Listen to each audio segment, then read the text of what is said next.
Hey, what's up everybody and welcome back to News Dose. And there's been a lot of rumors here recently regarding an Xbox showcase. I think most of us kind of heard them by this point, but this whole ordeal started after fans were rightfully upset that Xbox skipped out on the Game Awards. But to kind of, disparage some of the complaints out there, they quickly teased fans that they aren't going to have to wait too long for some exciting Xbox news. Hence, the rumors began. And well, here we are, because reportedly that Xbox showcase is now set with a date, rather soon by the way. We also got a title of what this will be and some of the games that are expected to show up here. Unfortunately though, a little bit of an absence as well that might lead to some concern, but don't fret, because it sounds like there could be a reason that's not necessarily linked to a delay. So we're going to go ahead and get into all of that today, as well as a PlayStation leak. It does appear that they're partnering up with a rather interesting studio to develop an exclusive PlayStation 5 title together. So lots to get into today, and with all that, let's just go and jump right into things, starting off with an upcoming first-party Xbox game being Redfall. Now, I've been rather interested in this game for quite a while, and every time I see it, I just kind of think to myself, it keeps looking better and better. We've talked about it before, but I've been impressed thus far, to say the least. Even then, despite several reveals, admittedly, there does appear to be some confusion around this game and what it's trying to be. A lot of people, they just kind of look at it and they see that it supports 4-player co-op, and then they just kind of assume that it's going to be some type of Left 4 Dead-like game. But instead of fighting off zombies, you'll of course face off against vampires. Well, according to Arcane, that's not actually the case. Arcane has been very adamant that fans of their previous games, like Prey as an example, will enjoy Redfall. They continue to reiterate that co-op is completely optional and that you can enjoy Redfall as either a single player or a cooperative experience. But to this day, there are still those comparisons to Left 4 Dead.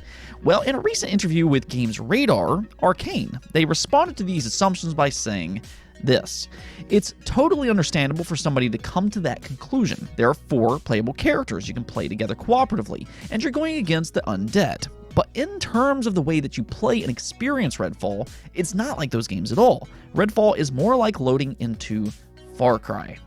Yeah, now that's not necessarily a comparison that I was expecting to hear. I certainly didn't draw that from their previous gameplay reveals, but you know what? I kind of like it. It sounds like what they want to do is make an open world style of game with an environment that you become familiar with over time, and then just tackle different missions, maybe try to take down a stronghold, and things like that. We do know that there's different vampires with worshippers and all that type of stuff. I could see you having to take down different bases that they control. We did also see something similar with Halo Infinite, and that did work out quite well, but this time around you're also going to have that aspect of cooperative gameplay, online cooperative gameplay with Redfall. I'm also hearing that there is a loot-based system in this game. I'll kind of come back to that here in just a second.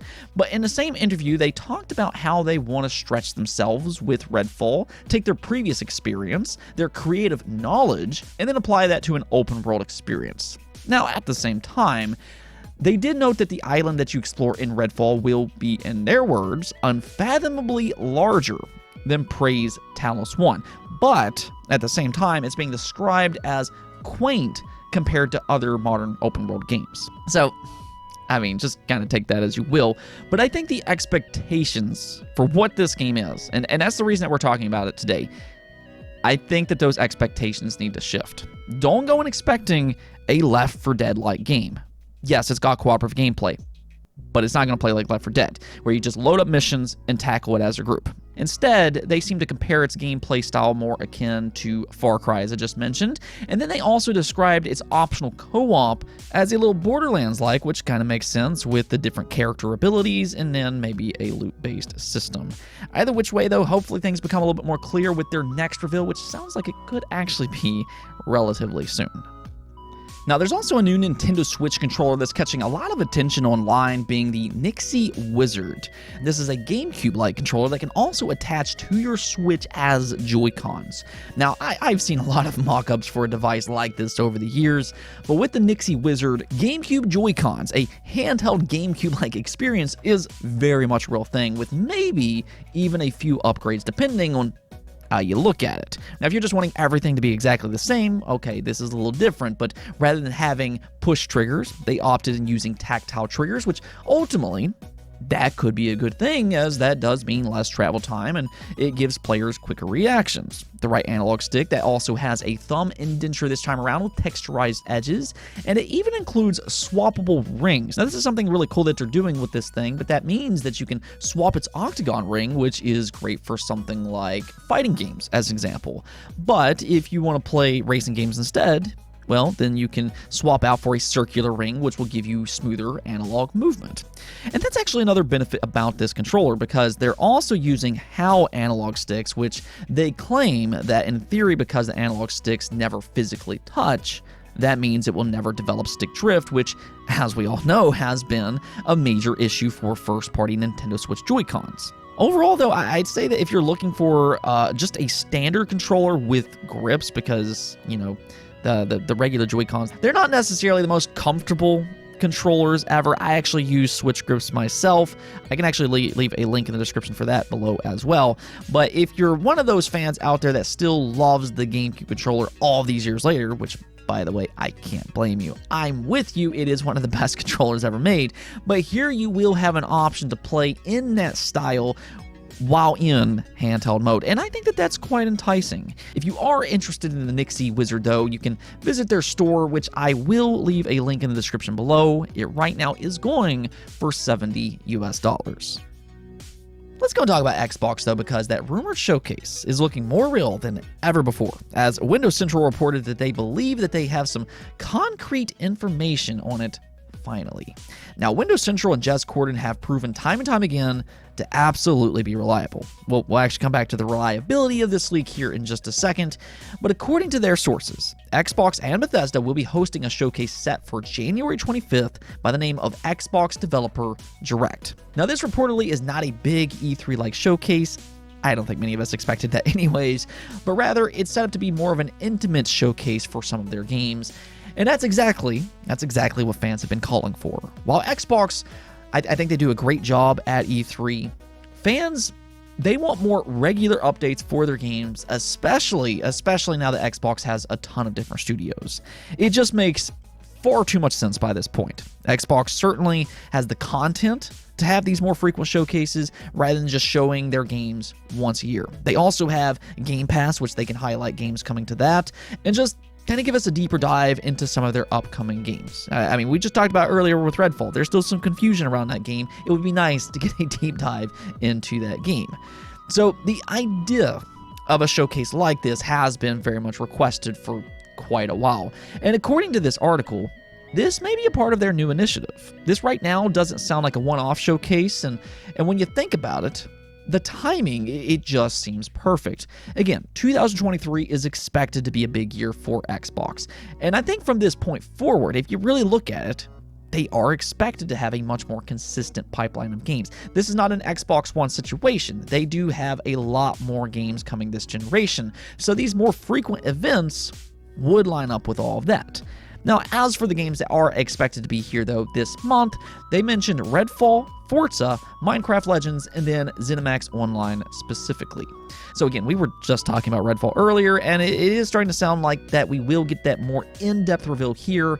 And considering the title of the showcase is named Xbox Developer Direct, I do kind of wonder if each developer will kind of come out and give each game a little bit more detail. In Redfall's situation, that could very much be beneficial, but I think for all three of these games, they will at the very least announce their official release dates. It's looking like all three of these games will release in the first half of the year as expected. There could also be some potential surprises like the rumored Tango Gameworks game. We did talk about that one before, but it's supposed to be a smaller scale game, maybe in the scope of something like Pentiment, as an example. I also wouldn't be surprised if Age of Empires 2 shows up here. That is releasing on Xbox this month on January 31st after all. However, in terms of expected games to be here, you might have noticed the absence of Starfield. That was not listed as one of the expected games to be here, and that is very much on purpose. Right now, it is believed that Starfield will indeed skip out on this showcase, and right away, I know that's going to draw some concern out there. I mean, there was already some speculation that Starfield will be delayed and everything, but hang on. It was noted that the reason for this is because Xbox and Bethesda are planning an even bigger marketing push for Starfield later on. So, all in all, it sounds like they might actually have something else in mind for Starfield, maybe its very own showcase. I'm sure that there's a lot to go over with this game. This is supposed to be a massive, massive game. I'm sure that they have a lot to show, and a dedicated showcase might actually make sense where they sit down and really talk about all of the aspects that this game has to offer.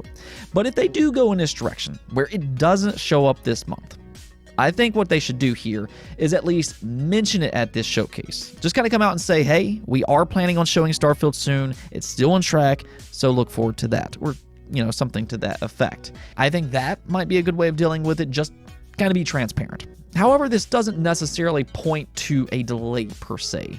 I'm not saying that it will or won't be, but it sounds like they might have some bigger plans for Starfield a little later on. At the end of the day, though, and this is what we do know, is that it does look like an Xbox showcase is right around the corner, and that announcement should be relatively imminent by this point. Aaron Greenberg also seemingly teased something for this week as he posted this over on Twitter. This should be a fun week. Excited for the days to progress. So yeah, do keep an eye out for an official announcement. It looks like it is happening relatively soon, but everything right now is pointing to a January 25th showcase. Now, we do also have a PlayStation leak to talk about, as early footage, and I mean very early footage, of a PlayStation 5 game appears to have leaked online. Obviously, I'm not going to post footage on my channel for copyright-related reasons, but I've seen some people kind of describe this as a mix between Mass Effect and then Gears of War. From the leak itself, though, it does say that it is an RPG sci-fi powered by Unreal Engine 5, and it's being developed by People Can Fly and then also Sony XDev. Yeah, on paper, this sounds kind of interesting. I'd say that People Can Fly, they're a very intriguing studio. They're most known for games like Bulletstorm and Outriders, but they've also worked on some of the Gears games, which is why a lot of their games seemingly mimic Gears in certain ways. For that matter, they even co-developed Gears Judgment. I mean, to be fair, as a massive Gears fan myself, I'd willingly ignore that release. But at the end of the day, People Can Fly has consistently shown they do have a lot of potential. And that was most noticeable with Outriders. When Outriders first launched, it did have a lot of success. I know part of that was because of Xbox Game Pass, but it did have a lot of success to the point Square Enix considered it their next big franchise. Now, I don't necessarily know if it had quite the staying power that they were hoping for, but Outriders was a fun game. Yes, it had some problems, but this studio, they're clearly talented, which is what I'm trying to lead up to. That part is very much clear. I feel like they just need a little bit more polish with some of their games, but that's kind of where Sony comes in here. See, Sony, they're widely known for putting together well-polished games, and supposedly this new mystery game is in partnership with Sony XDev. Now, if you don't know who Sony XDev is, this is their studio that comes in and partners up with third-party developers and then helps them out. Sony XDev has helped work on games like Little Big Planet, they've worked on Until Dawn, Detroit Become Human, Returnal, and the list just kind of goes on and on. So they do have a pretty good track record, and maybe, just maybe, they can help take People Can Fly to the next level with this new sci-fi RPG.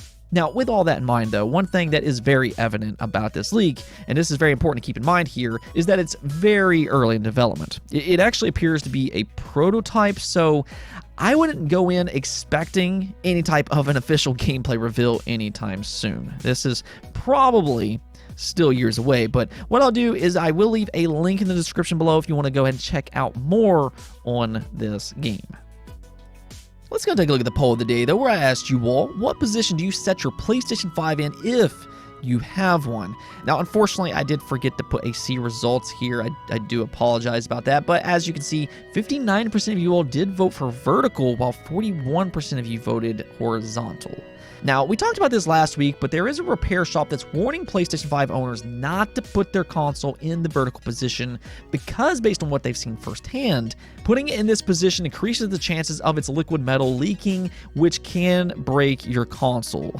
Now, it's important to keep in mind that this is just one repair shop, and we don't really have enough data to really know how widespread this situation is. But it's something that I felt all PlayStation 5 owners should still know. That way they can decide for themselves just how serious they want to take this. I noticed some people in the last video were a little upset that I was spreading this news at all. But again, it's each to their own. If you're not concerned, don't worry about it. But if there's even that small possibility that something like this could happen, at least you have this warning to maybe counteract that if you are concerned. Either which way though, based on the results here, there's definitely a lot of people who has their PlayStation 5 in that vertical position, which I mean, I think makes a lot of sense. See, the way the PlayStation 5 is designed with that circular disc that it sits on, it almost kind of feels like it's more designed to be in that vertical position if you have the space for it. Now, I've always had mine horizontal just because it better fits in my TV stand that way. But yeah, I could see a lot of people setting it vertically just because of how it's designed. The same really kind of goes for the Series X. It just looks good vertically. But something else that I did notice is that in the comments, several of you did mention that after last week, you decided to switch your PlayStation 5 over to that horizontal position. Anyways, though, that's it for this episode. But if you liked the video, don't forget to bell notification and subscribe button for more content just like this. Also, if you'd like to support the channel through Patreon, thank you for making this content possible. Peace out.